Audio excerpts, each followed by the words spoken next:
Hello, ladies and gentlemen. Welcome to a special edition of Mr. Merrigan's Moments in History.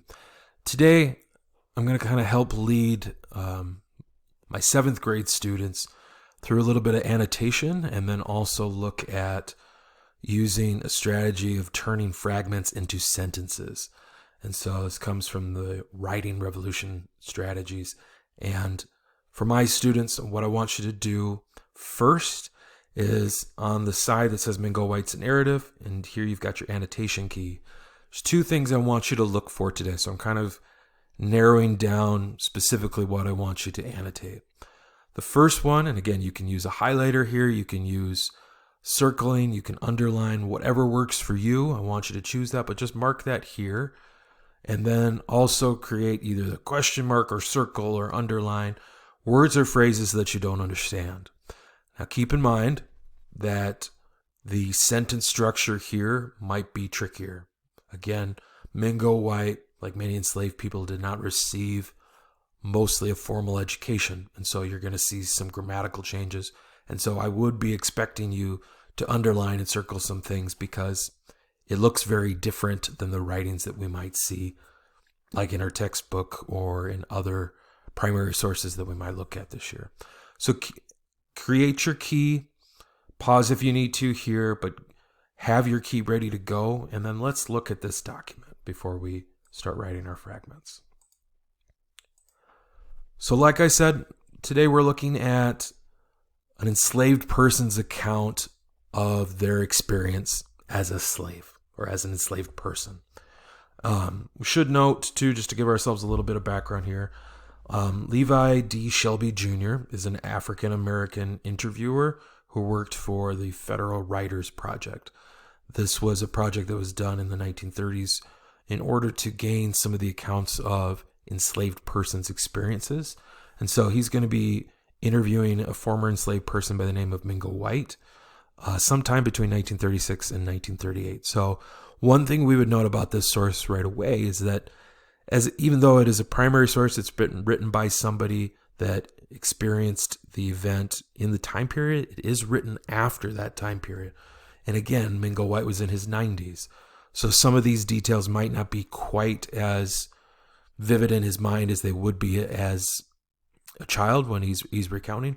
But these are some details that I think would be very difficult to forget because they had probably a really massive impact. And we should note that, again, this interview took place in Tuscumbia, Alabama. So I'm going to kind of start reading a little bit, follow along as you go, pause when you need to, and I'm going to kind of recount a little bit of some of the things that I'm noticing that you may want to annotate. So he says right away, I was born in Chester, South Carolina, but mostly raised in Alabama.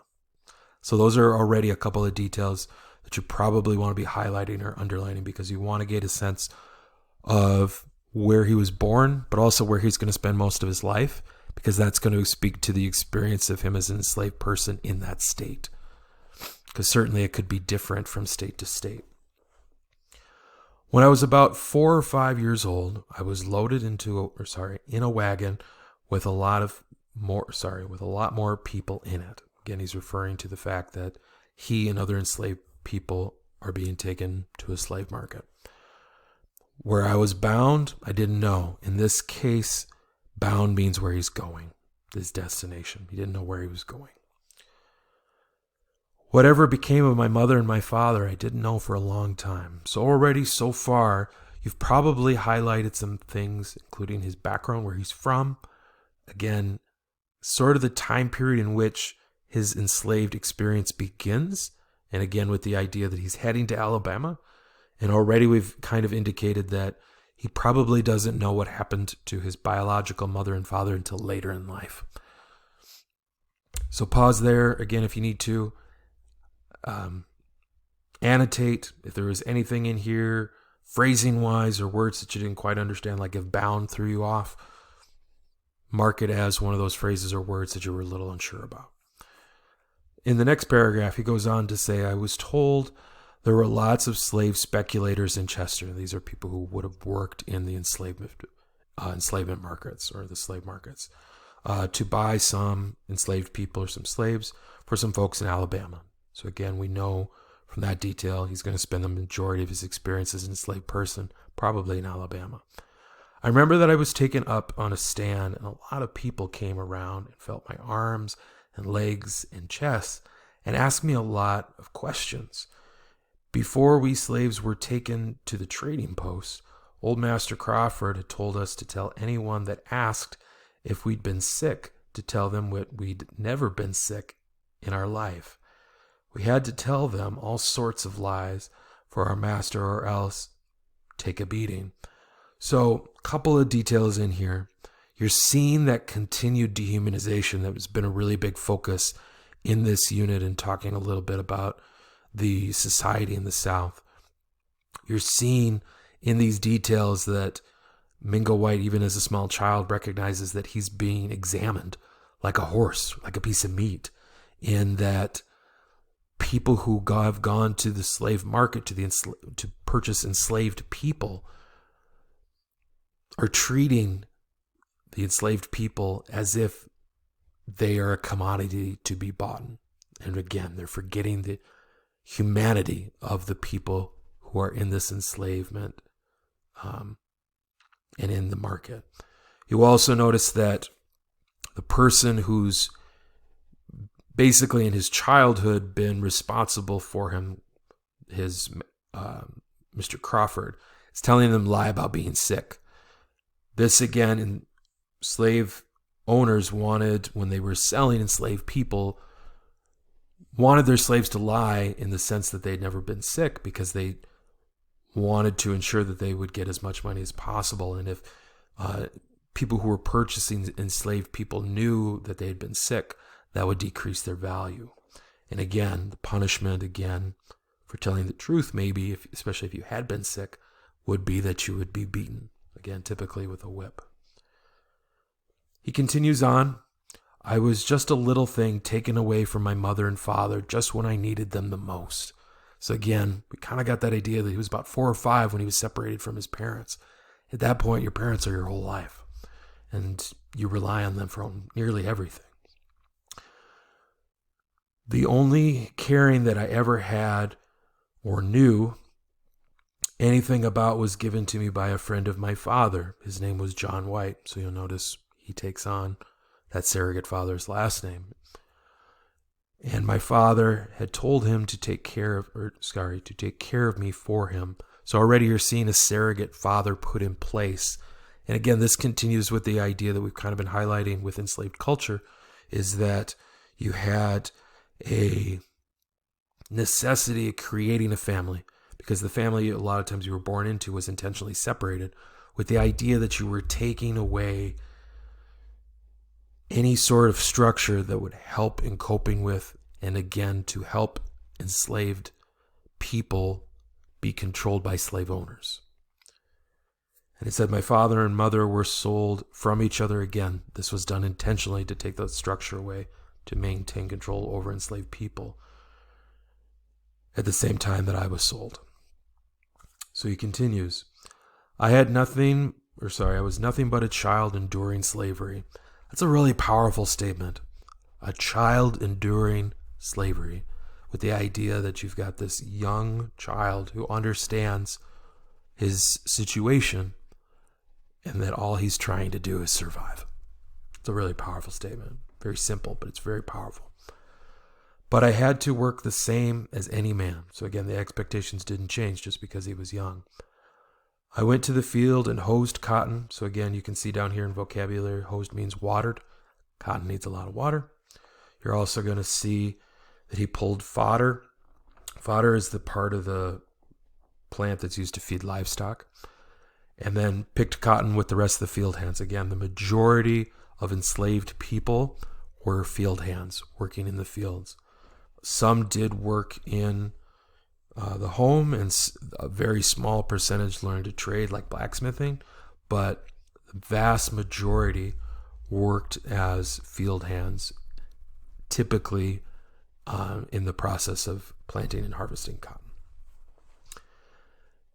And he goes on to say, I kept up too. to keep from getting any lashes. And again, this being whippings. Again, was a very common punishment when it comes to the experience of enslavement.